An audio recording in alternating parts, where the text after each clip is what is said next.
자신을 낮추는 사람, 자신을 낮추는 사람이라는 제목으로 잠깐 말씀 나누도록 하겠습니다. 성서학자인 윌리엄 바클레이가 이런 말을 했습니다. 우리는 나이가 들어감에 따라 하나님께 더 가까이 나아가는 것이 아니라 점점 더 하나님으로부터 멀어질 수 있다라는 말을 이 바클레이라는 학자가 이야기를 했습니다. 근데 제가 말씀을 준비하면서 꼭 그렇다라고 여겨지진 않아요. 나이가 들어가면서 하나님으로부터 멀어진다고 볼 수는 없고, 이제 요한계시록 2장에서 말씀하고 있듯이 우리가 시간이 흐를수록 신앙이 정말 점점 하나님을 향한 사랑이 식어진다라는 표현이 있듯이 우리가 신앙의 연수가 오래될수록 하나님을 향한 사랑이 식어질 수도 있고 신앙의 순수함이 무뎌질 수도 있죠.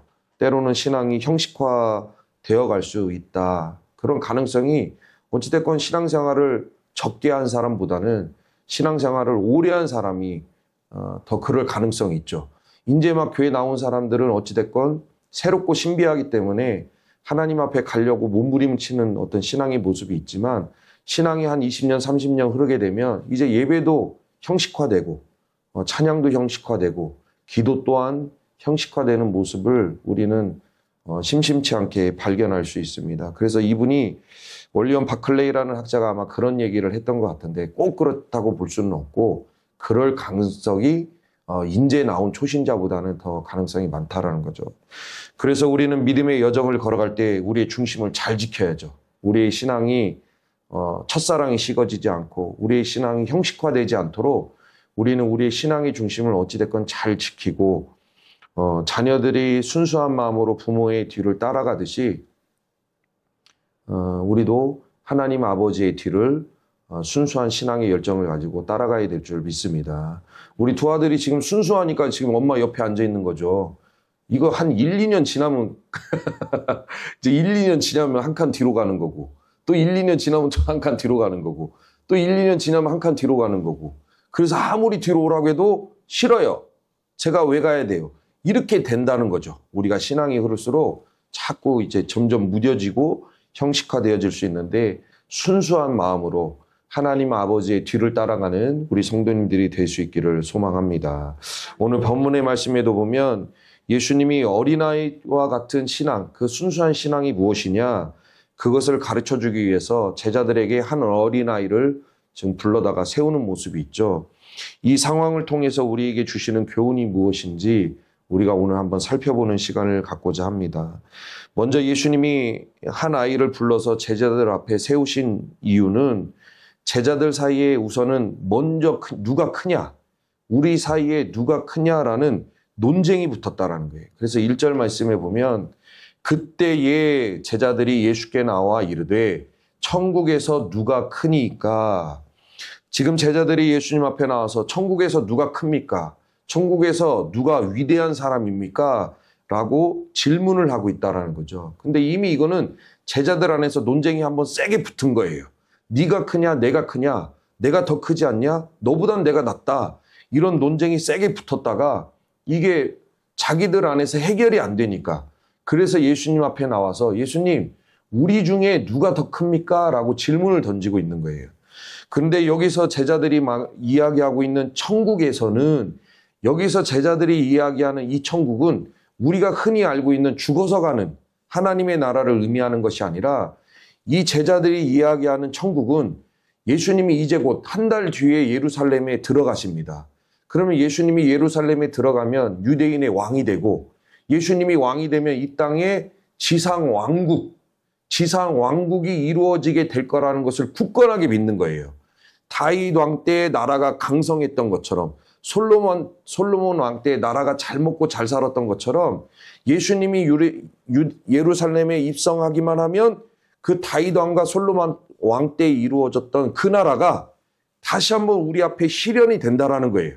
그러면 그 나라가 실현이 되었을 때 예수님이 유대인의 왕이 되면 그 예수님의 서열 2위, 서열 3위, 서열 4위 항상 그 차등이 있지 않습니까? 그 신하들 중에도 제자들의 관심사는 그거였던 거예요. 우리는 예수님의 최측근이다 이거죠. 예수님을 따르는 제자들이 굉장히 많았고 그 많은 제자 중에 70인의 제자가 있었고 12인의 제자가 있었어요. 근데 이 12인의 제자이 논쟁이 붙은 거예요. 이렇게 우리가 예수님이 최측근이고 예수님의 핵심 멤버고 예수님이 이렇게 예루살렘의 왕, 유대인의 왕이 되는 건 우리의 공로가 있다라는 거예요. 우리의 공로가 어느 정도 있으니까 3년 반 동안 따라다니면서 우리의 노력, 우리의 수고, 우리의 애씀이 있어서 예수님이 왕이 된 건데 우리가 그러면 예수님이 왕이 되면 그 2위 자리, 3위 자리는 우리 중에 누군가는 앉아야 된다. 제자들은 이 착각에 사로잡혀 있는 거예요. 그거에 아주 확고하게 사로잡혀 있어서 그러면 12명 중에 누가 올라가냐는 거예요. 서열 2위, 서열 3위 자리는 누가 올라가냐? 그것이 바로 예수님의 제자들의 관심사였다. 그래서 누가 크냐 싸우다가 자기들끼리 해결이 안 되니 예수님 앞에 나와서 예수님 좀 골라주세요. 서열 2위, 서열 3위 자리에 누가 앉아야 되는지 예수님이 골라주세요라고 지금 질문을 던지고 있다라는 것입니다.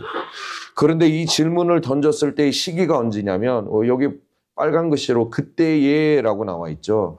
여기서 말하는 그때에는 예수님이 제자들에게 이미 그냥 두 번이나 말씀하셨는데 그 말씀이 뭐냐? 내가 곧 사람들을 손에 넘겨져서 고난을 당하고 십자가에 이제 죽을 것이다.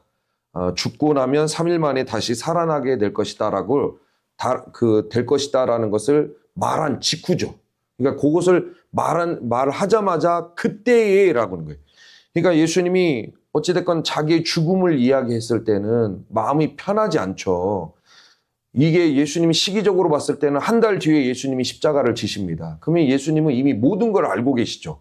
자기의 고난, 자기의 죽음을 알고 제자들에게 이야기하신 거예요. 나는 곧 있으면 사람들의 손에 넘겨져서 고난을 당하고 죽임을 당할 것이다. 이거 한 달 뒤에 있을 이야기를 이야기하신 거기 때문에 예수님의 마음에는 평안함이 없죠. 어떻게 보면 두려움도 있고 우리가 그래서 말씀에 살펴보면 땀이 핏방울같이 흐른 이유가 예수님이 십자가를 져야 하는 두려움이 있었기 때문에 그런 땀이 핏방울이 될 정도로 떨어졌는데 그렇게 두려움과 근심을 가지고 제자들한테 이야기를 한 거예요. 평안한 상태에서 하신 것이 아니라. 그래서 마태복음 17장에도 보면 예수님이 그 이야기를 하셨을 때 제자들이 매우 근심하더라라는 표현이 있어요. 그러니까 이 순간만큼은 제자들이 예수님의 마음을 헤아린 거예요. 우리가 따르는 주님의 마음이 평안하지 않구나. 한 달 뒤에 죽어야 하는 그 죽음으로 인하여 예수님의 마음이 지금 굉장히 불편해 하시는구나 라고 제자들도 그 마음을 헤아리고 같이 근심했다라는 거예요. 근데 그 근심이 잠깐이에요. 잠깐이고 순식간에 돌아서서 뭐하고 있는 겁니까? 누가 크냐? 누가 서열 2위, 서열 3위 자리에 누가 올라갈 거냐? 베드로는 자기 나름대로 자기 주장하고 있고 사도 요한은 자기 나름대로 자기 주장하고 있고 야고보와 요한이라는 형제도 나름대로 우리는 주님을 끝까지 따랐으니 우리가 올라가야 된다라고 주장한 야고보와 요한의 엄마는 심지어 찾아오죠. 야고보와 요한의 엄마는 심지어 찾아와서 주님이 그 자리에 앉으면 우리 두 아들을 살펴주셔서 하나는 좌편에 하나는 우편에 대놓고 얘기를 해요. 야고보와 요한의 엄마는 서열 2위 자리, 서열 3위 자리에 내 두 아들이 앉게 해달라고 대놓고 와서 이야기를 했다라는 게. 그러니까 온통 관심사가 예수님의 마음을 헤아린 건 잠시예요. 우리 예수님 힘들겠구나. 그 마음을 헤아린 건 잠시고 다 그 마음에 누가 그 권력의 자리에 올라가느냐 다 그 생각만 하고 있었다는 거예요. 그래서 그 논쟁이 붙은 제자들, 그 아주 옳지 못한 마음을 가지고 찾아온 제자들에게 이제 예수님이 한 아이를 그들 앞에 세우시고 이야기를 하시는 거죠. 3절. 이르시되 진실로 너희에게 이르노니 너희가 돌이켜 어린아이들과 같이 되지 아니하면 결단코 천국에 들어가지 못하리라. 이 3절 말씀을 킹제임스 성경에서는 이렇게 번역하고 있습니다. 말씀하시기를 진실로라는 것은 반드시 그렇게 된다는 거죠. 내가 너희에게 이르노니 너희가 회심하지 아니하고. 그러니까 우리가 가진 성경에서는 너희가 돌이켜라고 이야기하는데 킹제임스 성경에서는 너희가 회심하지 아니하고 또 어린아이들과 같이 되지 아니하면 결단코 천국에 들어가지 못하리라. 제자들이 서로 누구가 크냐라고 예수님 앞에 질문을 던질 때 예수님은 한 아이를 앞에 세우시고 두 가지 말씀을 하시죠. 첫 번째는 너희가 돌이키라는 거예요. 회심하라는 거예요. 여기서 돌이키다, 회심하다라는 것은 우리가 고개를 돌리거나 몸을 돌리는 그런 물리적인 어떤 방향 전환을 의미하는 것도 있지만 이것은 마음의 변화를 이야기하는 거예요. 너의 마음의 변화를 돌이키라는 거예요. 너의 어떤 행동 양식, 지금 내 앞에서 하고 있는 그 행동들을 바꾸라는 거예요. 돌이키라는 거죠. 그래서 예수님이 제자들에게 지금 하시고자 하는 말씀은 너희가 지금 하고 있는 그 생각이에요. 우리가 물리적인 행동의 변화가 아니라 너희들이 지금 품고 있는 그 생각, 우리 중에 더 누가 크냐라는 그 생각을 일단 스탑하라는 거예요. 멈춰라, 중지하라, 정지하라는 거예요. 그 의식의 흐름을 일단 중지하고 방향을 돌이키라는 거예요. 그 생각의 방향으로 나아가는 것은 하나님이 인정하지도 않고 하나님이 원하시는 생각도 아니라는 거예요. 우리 중에 누가 더 크냐? 누가 권력의 자리에 앉냐? 이건 하나님이 절대적으로 원하는 바가 아니라는 거예요.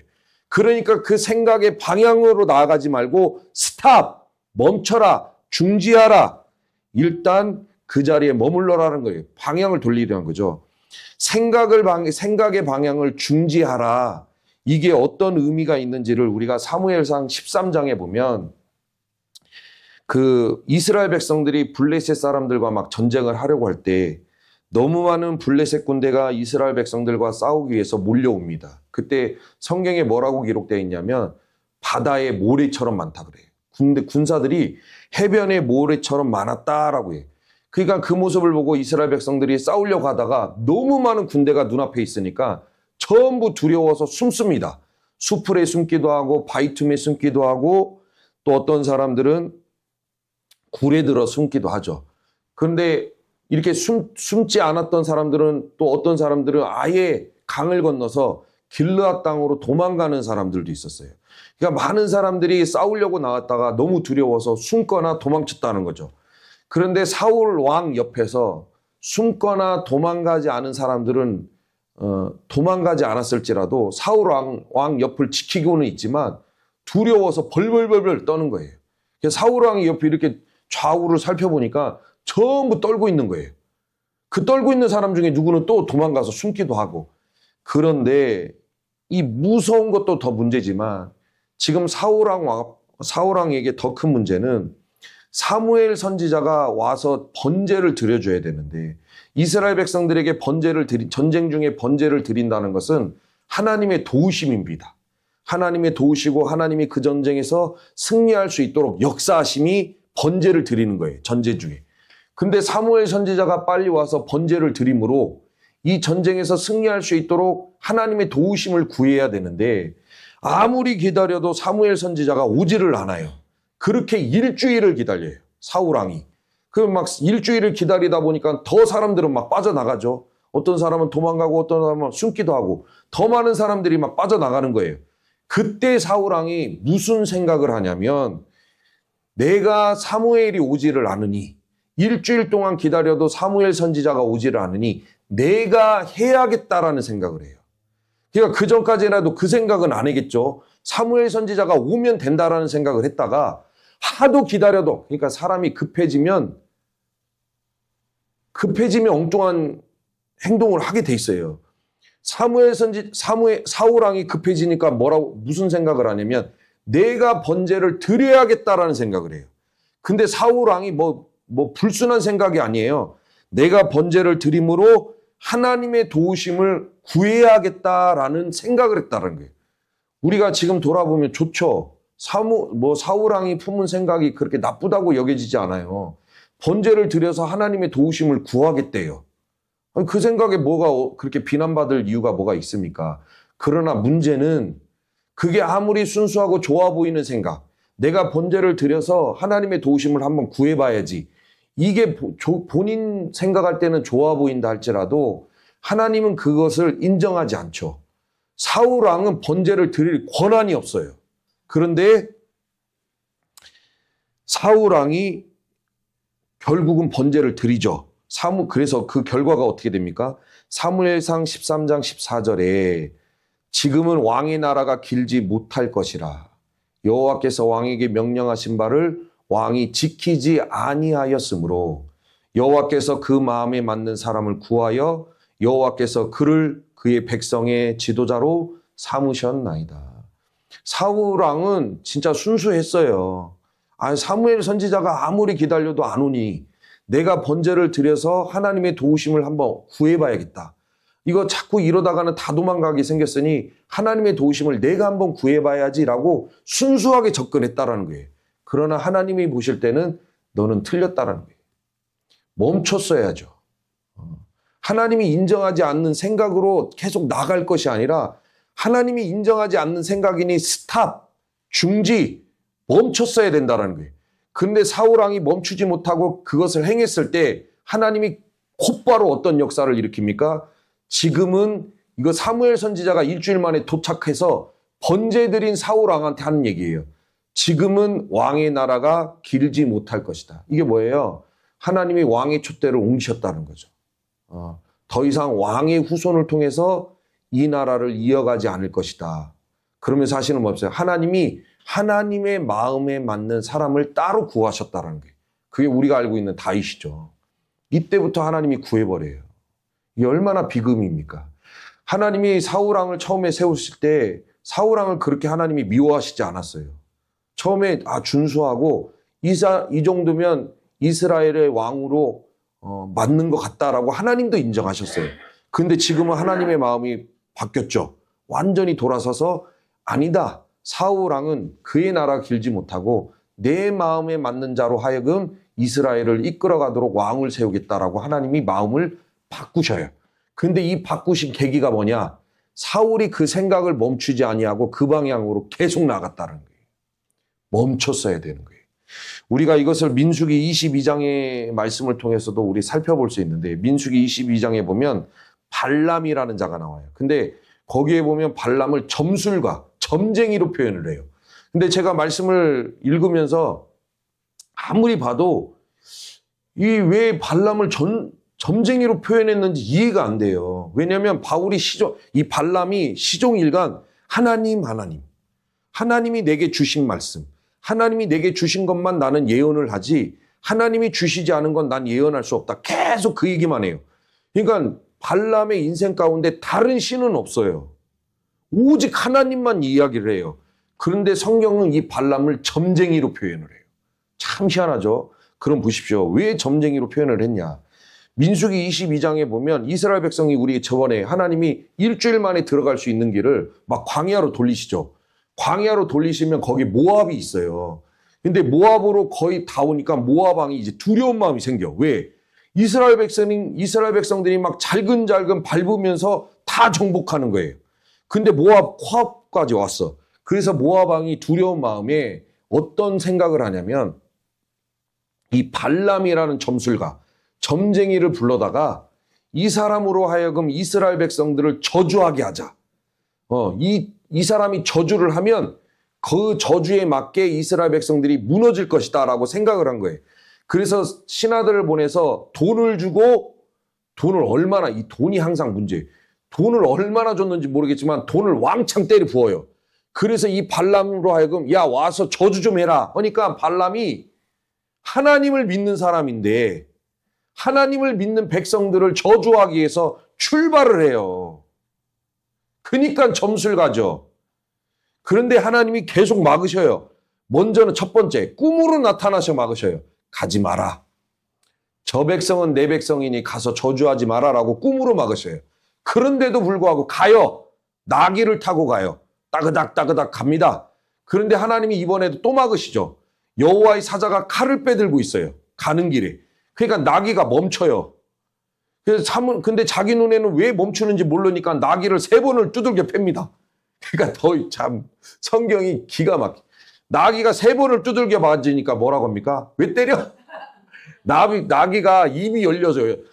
진짜 성경 보십시오. 입이 열려서 사람 말을 해요. 왜 때려? 내가 뭐 잘못했어? 내가 여태까지 너를 위해서 헌신만 했는데 나를 왜 때려? 왜 3번이나 나를 때려? 그러니까 그때 말하죠. 하나님이 막으신 거예요. 그렇게 막아요. 그런데도 가요. 근데 하나님이 이번에도 가니까 어떻게 합니까? 이 발람, 점순과 발람의 입을 3번이나 하나님이 틀어 막으셔요. 그러고 나서 저주가 안 나가고 이스라엘 백성들을 향한 축복이 막 선포됩니다. 3번을 막아요. 하나님이 하지 말라고. 그 생각은 틀렸다라는 거예요. 네가 돈을 받고 이스라엘 백성들을 저주하는 그 생각은 틀렸으니 하지 말으라는 거예요.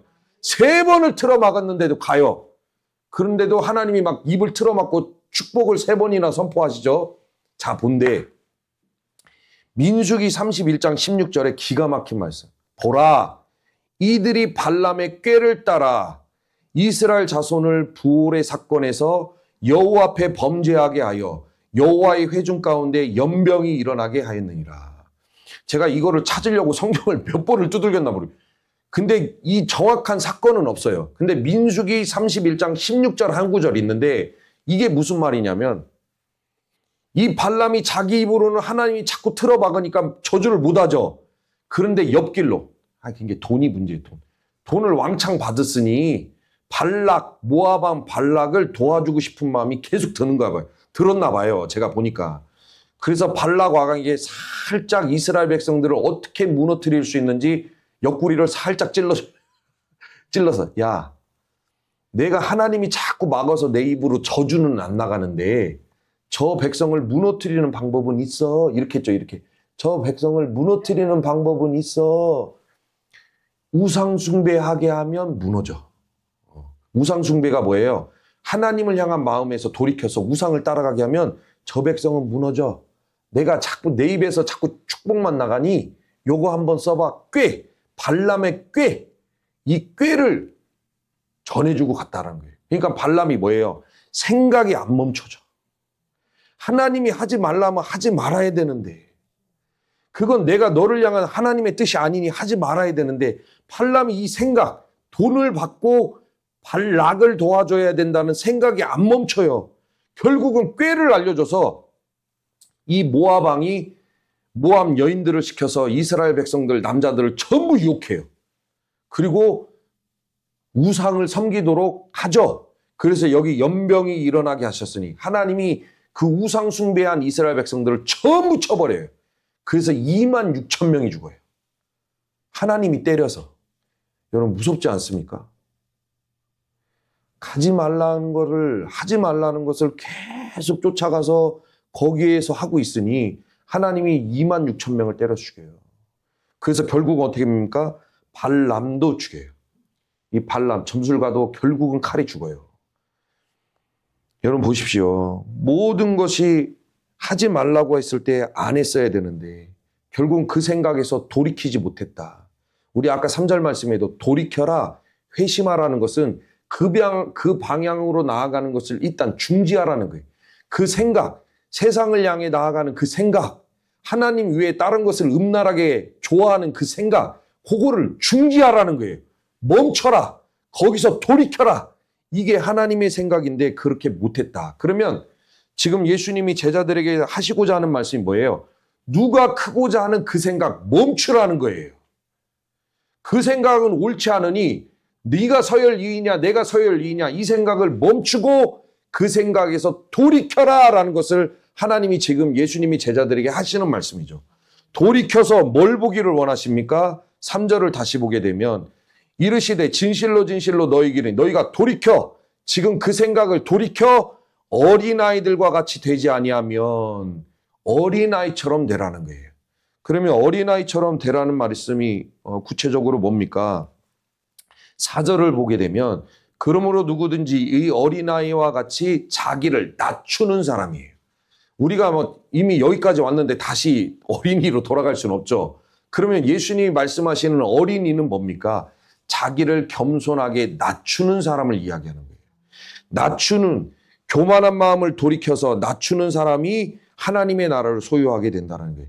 여기서 낮추다라는 것은 평지로 만들다라는 뜻이 있어요. 그러니까 뭡니까? 굴곡진 땅이 있는데 그걸 우리가 막 다지죠. 우리 공사 현장에도 보면 막 굴곡진 데 있으면 막 무슨 이렇게 팡팡팡 때리는 걸로 땅을 다지죠. 그런 식으로 굴곡진 땅을 평지로 다지다라는 뜻이 있어요. 그게 뭡니까? 예수님이 하고 싶은 말씀은 제자들에게 너의 그 생각을 멈추고 지금 그 교만에서 나온 거 아니에요? 내가 서열 2위, 서열 3위 자리에 내가 그 자리에 올라가서 내가 하고 싶은 대로 하겠다. 내가 한번 이끌어가 보겠다. 그거 교만한 마음이죠. 그 교만한 마음을 낮추라는 거예요. 평지로 만들으라는 거예요. 그게 그렇게 하는 자만이 하나님의 나라에 들어갈 수 있다라는 것을 예수님이 가르쳐주고 계시는 거죠. 굴곡진 마음을 다져서 겸손해졌다. 이것을 우리는 다윗을 한번 예로 들 수 있는데 사무엘 하 11장에 보면 이건 몇 번 말씀을 나눴던 것 같아요. 다윗이 낮잠을 자고 일어나죠. 자기의 군대, 자기의 부하들은 지금 전쟁터에 나가서 목숨을 걸고 싸우고 있는데 아니 그 사무엘 하 11장 이전에도 보면 다윗은 부하들과 같이 전쟁을 해요. 최전방에 나가서 싸워요 항상. 그런데 어느 순간부터 낮잠을 자요. 부하들만 싸우게 놔두고 자기는 왕궁에서 낮잠을 자요. 낮잠 자고 일어나서 옥상을 거닐죠. 옥상을 거닐다 보니까 저기 밑에 어떤 여인이 목욕하고 있는데 우리아의 아내 밧세바가 목욕하고 있는 거예요. 그때 바울의 마음에 꽂히죠. 와 이쁘다. 심히 아름답다. 라는 음용이 탁 꽂혀요. 자, 생각이 꽂히니까 어디로 가게 됩니까? 그쪽으로 막 밀고 나가죠. 이걸 멈춰야 되는데 다윗이 멈추지를 못해요. 그래서 어떻게 합니까? 자기 최측근을 시켜서 밧세바를 몰래 데려오게 시켜요. 제가 저번에도 말씀을 드렸지만 왕궁 옥상에서 이렇게 생각해 보세요. 왕궁 옥상에서 너네 집 목욕탕이 어떻게 보입니까? 그런데 왕궁 옥상에서 다른 사람의 집에 목욕탕이 보일 정도면 그 사람은 다윗 왕의 최측근이에요. 그러니까 우리아는 일개 병사가 아니에요. 일개 병사는 왕궁 옆에 집을 틀고 살 수가 없어. 그럼 다윗 왕이 옥상을 거니다 목욕탕이 보일 정도면 이건 우리아는 다윗에게 충성맹세한 최측근이었다는 거예요. 근데 그 최측근의 아내가 아름답다고 데려와요. 거기서부터 생각이 막 흘러가죠. 결국은 범하고 임신을 시켜요. 임신을 시키니까 난리가 난 거예요. 그 덮으려고 이제 생각이 막 빨려 들어갑니다. 어떻게 하죠? 야, 우리야 빨리 불러. 남편을 빨리 불러서 야 들어가서 잠자게 만들어. 지금 내 애를 가졌는데 이걸 그때 당시니까 오늘날에는 뭐 유전자 검사를 하고 뭐라고 하지만은 그때는 그런 게 없으니까 우리아를 불러서 빨리 집으로 들어가게. 근데 우리아가 대단한 사람이에요. 내 동기가 나와 함께 한솥밥 먹는 군사들이 맹렬한 전쟁터에서 피 흘리며 싸우고 있는데 내가 어떻게 집에 가서 발 뻗고 잠을 잡니까? 길바닥에 누워서 자요. 가라고 해도 길바닥에 누워 자. 그게 어떻게 합니까? 이거 못 덮게 생겼네, 다윗이. 그러니까 잘 생각해요. 우리 성도님도 그런 경험 해보셨죠. 좋은 거는 머리가 잘 안 돌아가. 착한 일을 하려고 하는데 머리가 잘 안 돌아가. 근데 언제 머리가 잘 돌아가요? 나쁜 짓 할 때는 가만히 막 엉덩이만 붙이고 있어도 100만 가지 아이디어가 떠올라. 다윗도 마찬가지예요. 안 간다, 안 가. 그러니까 막 머리가 핑핑 돌아갑니다. 어떻게 하죠? 최전방으로 대보내라. 우리아를 가장 맹렬히 싸우는 전쟁터 최전방으로 보내서 활에 맞아 죽게 해라. 결국은 그 내보내서 죽어요. 자, 보십시오. 생각을 안 멈춰. 근데 이게 저와 우리 성도님들이 그렇게 될 가능성이 있어요. 우리가 하나님의 뜻이 아닌 어문 생각에 꽂히게 되면 생각을 스탑, 돌이켜야 되는데 안 멈추고 계속 가요. 다윗도 계속 가죠. 그래서 하나님이 나단 선지자를 보내요. 그리고 뭐라고 하십니까? 네가 범죄자다 그래. 다윗은 다 덮었다고 좋아했죠. 우리아 죽었죠. 우리아 죽자마자 장례식 치르죠. 장례식 치르자마자 밧세바를 데리고 와서 아내로 삼아요. 네, 아내로 삼아요. 그래서 다윗의 마음에 평안이 몰려옵니다. 야, 이거 다 끝났다. 싹 덮었다. 이거 누가 알겠냐? 최측근 한두 명만 입을 다물면 아무도 몰라. 그래서 막 평안하게 이제 밧세바와 좋은 시간을 보내고 있는데 하나님이 나단 선지자를 보내서 네가 죄인이다. 네가 범죄자다. 저는 저와 우리 성도님들이 살아가면서 우리 생각이 흘러간 대로 막 살아놓고서 하나님이 역사하셨다. 저는 이런 얘기 좀 안 했으면 좋겠어요. 하나님이 하셨습니다. 하나님이 역사하셨습니다. 아니요. 그러면 다윗도 하나님이 하셨습니까? 다 덮었는데. 싹 덮었는데 다윗이 고백하죠. 하나님이 하셨습니다. 하나님이 은혜 베풀어 주셨습니다. 이게 얼마나 어이없는 얘기입니까? 근데 하나님은 나단 선지자를 보내서 네가 범죄자다 해버려요. 그때 다윗이 어떻게 합니까? 나단 선지자를 향하여 이 건방지게 나한테 와서 지금 내 죄를 들춰? 그렇게 얘기합니까? 그러지 않아요. 성경 읽어보십시오. 그 얘기 듣자마자 다윗이 바로 회개해요. 하나님 용서해 주세요. 그 유명한 그 성경 구절 있죠. 주의 영을 내게서, 주의 성령을 내게서 떠나지 말게 하소서. 내게 정결한 마음을 새롭게 하소서. 그 고백이에요. 하나님 용서해 주세요, 용서해 주세요라고 바로 고백하는 그 마음이 돌이킴이에요. 돌이킴. 어린아이와처럼 낮아지는 거. 분명히 다윗은 이 건방지게 나한테 와가지고 나한테 뭐 무슨 죄를 지었네, 나한테 범죄자네 이런 말을 해. 그렇게 하지 않았다라는 거예요. 일개 선지자가 와서 죄를 지적해도 하나님 용서해 주세요라고 자기의 높아진 마음을 낮추는 거. 그게 바로 저와 우리 성도님들이 살아가면서 행해야 될 어린아이예요. 우리가 어떻게 이 나이대로 다시 돌아갑니까? 우리 성도님들은 이 나이대로 다시 돌아가고 싶으십니까? 저는 그럴 마음이 전혀 없어요. 전혀 그럴 마음이 없어. 그런데 하나님은 우리에게 어린아이처럼 되라. 그거는 너희들이 살아가다가 저와 우리 성도님들이 마음이 안 높아질 수가 있습니까? 이 땅에 육을 가지고 살아가는데 마음이 높아질 수 있다 이거예요. 그러나 그때마다 빨리 회개하고 빨리 돌이켜서 어린아이처럼 낮아져라 라고 하나님이 그걸 말씀하고 계시는 거예요. 그래서 예수님이 제자들에게 하시는 말씀도 우리 중에 누가 크냐 그 생각 멈추고 어린아이처럼 낮아져서 겸손해져라. 지금 그거 따질 때가 아니니 어린아이처럼 겸손해져라. 누가 크냐 이게 중요한 게 아니다. 그걸 이야기하시죠. 그러면서 예수님이 하시는 말씀이 그런 사람이 천국에서 큰 자고 보십시오. 3절에 결단코 천국에 들어가지 못하리라. 여러분 봐요. 우리가 예수님 믿으면 천국 가죠. 예수님 믿으면 천국 가죠. 여기에만 물론 그게 100% 맞아요. 예수님 믿어야 천국을 가요. 그러나 우리가 마태복음 18장 3절과 같은 말씀도 놓치면 안 된다라는 거예요. 마태복음 13장 8절에 진실로 너희에게, 이게 진실, 예수님의 입에서 진실로 나왔다라는 것은 무조건 그렇게 된다는 거예요. 진실로 너희에게 이르노니 너희가 돌이켜 어린아이처럼 너희가 예수를 믿어도 살아가면서 교만한 마음을 낮추지 않으면 결단코 천국에 들어가지 못하리라고 해요. 절대 못 들어간다는 거예요. 그래서 우리가 아무리 예수를 믿어도 우리가 범죄하기 직전에 다윗과 같은 모습, 우리가 발람과 같은 모습, 사울왕과 같은 모습으로 살아가면 결단코 천국에 못 들어간다는 거예요. 근데 우리는 계속 뻑이죠. 나 예수님 믿어. 나 예수님 믿어. 그러면서 하지 말아야 될 생각으로 막 계속 나가요. 제자들처럼. 그러면서 예수님 믿으니까 난 천국 간다고 우리는 뻐기는 마음이 있는데 이런 마태복음 18장 3절에 의하면 절대 못 간다는 거예요. 결단코 들어가지 못하리라. 그래서 저와 우리 성도님들은 하나님이 원하지 않는 그 생각의 방향을 멈추고 하나님이 인정하시는 생각을 품고 믿음의 길을 걸어가야 될 줄 믿습니다. 하나님이 인정하지 않는 생각이 들어왔으면 하나님이 아니라 하실 때 빨리 돌이키셔야 돼요. 겸손한 자, 마음을 낮추는 자가 돌이킬 수 있다는 거예요. 그런데 교만한 사람은 어떻게 해요? 안 낮춰요. 계속 그 방향으로 나아가지. 어린애들 이렇게 말 들을 수 있는 나이대가 있죠. 그래서 그러면 예수님이 왜 어린아이를 언급하셨냐? 말을 들을 수 있는 나이대예요. 말을 탈 수 있는 나이대. 그러나 우리가 중학교, 고등학교 조금만 성장해도 말을 안 타요. 그래서 예수님이 어린아이처럼 되라라고 얘기하시죠.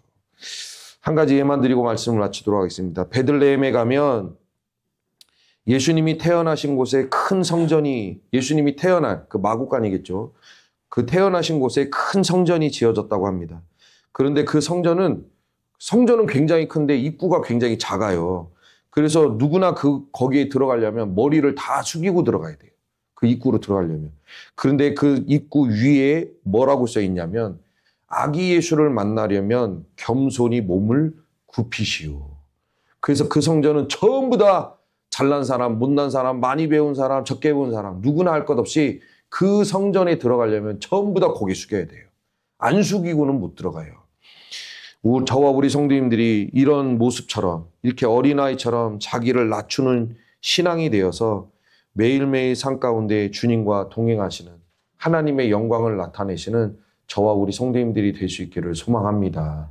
여차하면 마음이 늘 높아져요. 저도 제 자신을 돌아보면 하루에도 몇 번 높아져요. 몇 번 높아지기도 하고 몇 번 생각의 틀이 어문 방향으로 나갈 때가 있어요. 전혀 하나님이 인정하지 않는 방법인 그 생각인데 막 흘러갈 때가 있어요. 그럴 때가 많이 있지만 빨리 돌이키고 회개해서 하나님이 인정하시는 생각을 품고 하나님의 영광을 나타내시는 저와 우리 성도님들의 삶이 될 수 있기를 주의 이름으로 축복합니다.